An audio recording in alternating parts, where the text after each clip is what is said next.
Assalamualaikum warahmatullahi wabarakatuh. Bismillahirrahmanirrahim. Alhamdulillahi rabbil alamin. Allahumma sholli ala sayyidina Muhammad wa ala ali sayyidina Muhammad. Ada seseorang yang bertanya kepada saya, mengapa Buya Ar-Razi bisa salah memilih guru? Padahal beliau orangnya adalah ahli agama, pintar membaca kitab kuning, bahkan beliau pernah masuk dan belajar ke beberapa tarekat. Sayangnya guru-guru lamanya dibuang, justru terjebak kepada guru yang palsu.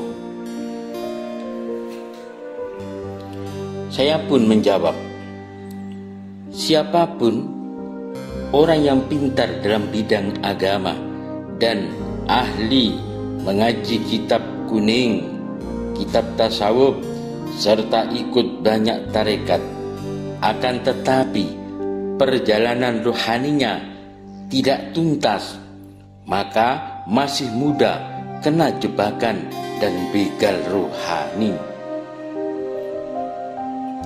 Belajar tasawuf dengan cara membaca kitab tasawuf masuknya ke otak dan menjadi wacana. Uniknya, banyak orang yang berhenti dalam wacana ini dan merasa alim dan hebat dalam hal tasawuf.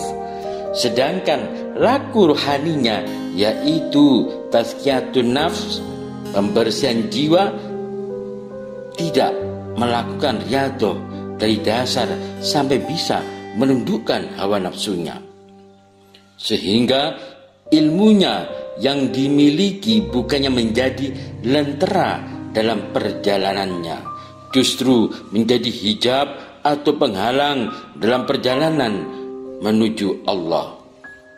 Akhirnya mudah heran dan mudah terpedaya, lalu terjebak dengan apa yang katanya, bukan dengan apa yang dirasakannya.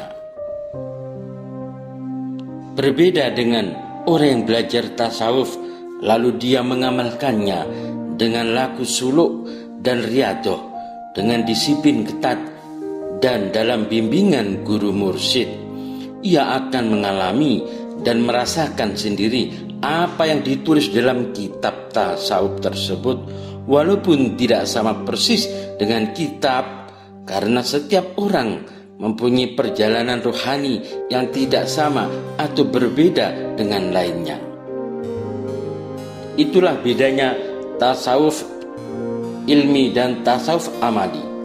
Kalau tasawuf ilmi itu hanya sebatas teori saja yang bisa diambil dari kitab-kitab tasawuf atau mendengarkan penjelasan dari guru. Ketika dia banyak literatur bacaannya, maka kaya pengetahuannya.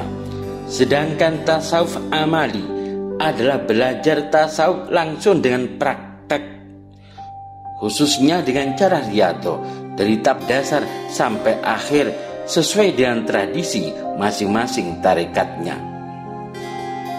Sayang sekali Buya Ar-Razi ini membuang guru-guru lama tarekatnya karena dianggap tidak sakti dan mereka dianggap tidak wali gaus. Bahkan beliau bangga dengan guru yang baru tersebut karena bisa menggetarkan hatinya sesuai harapan doanya agar dipertemukan dengan wali-wali Allah.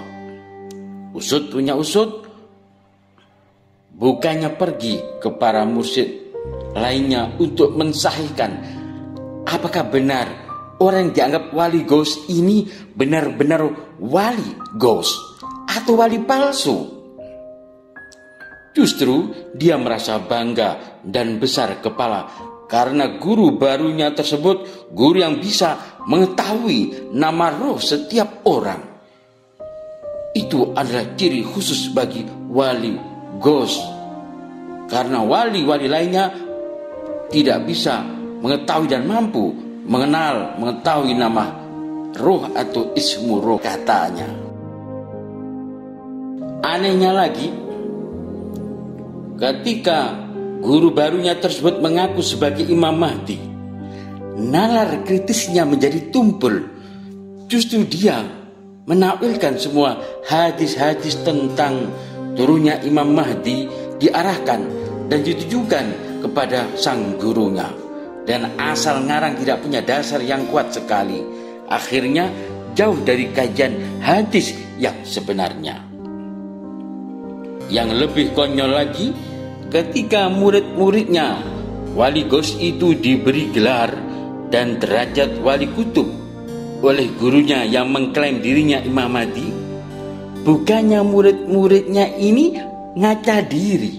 Apa benar saya ini wali kutub?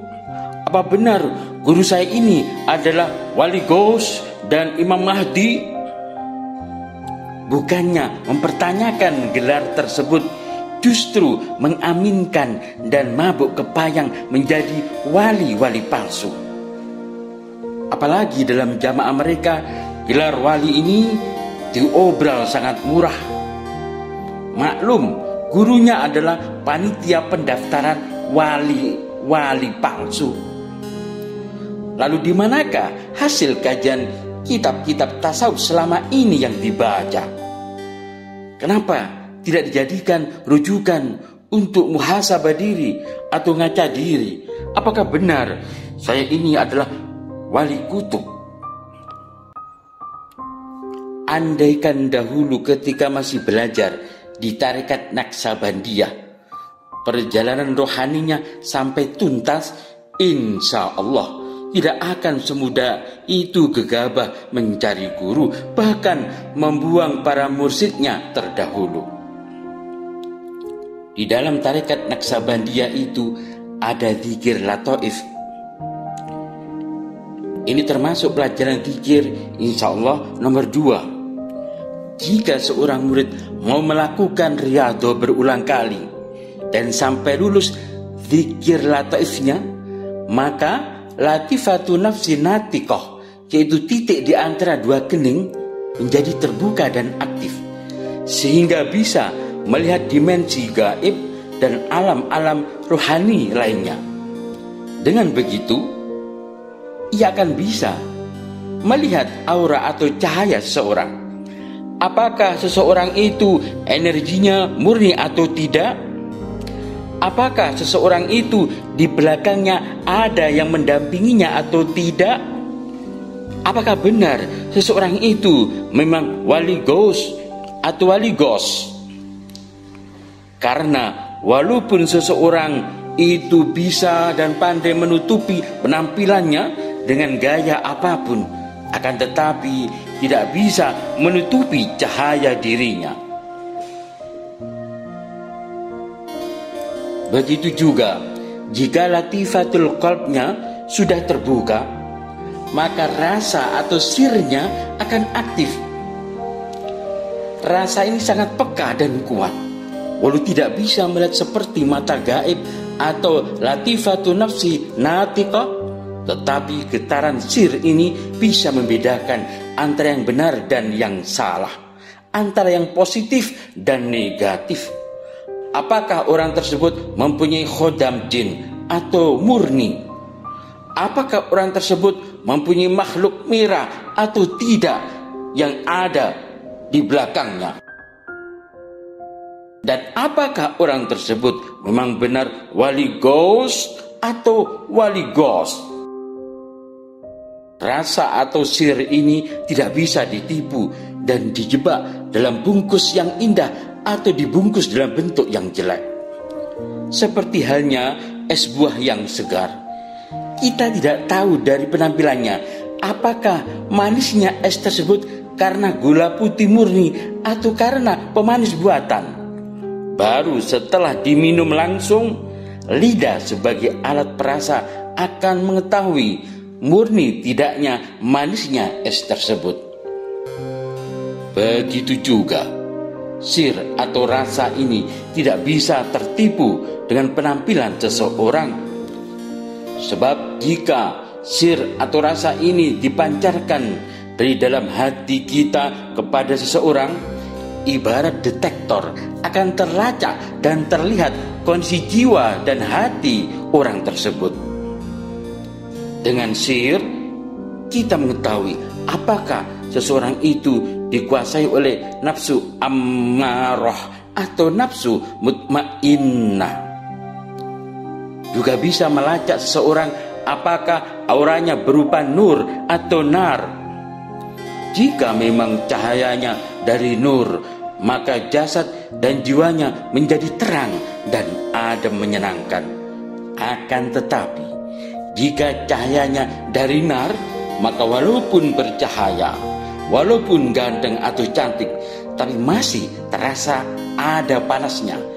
Itulah cahaya panas dari iblis yang bisa menyamar menjadi malaikat, menjadi wali, dan menjadi cahaya Tuhan.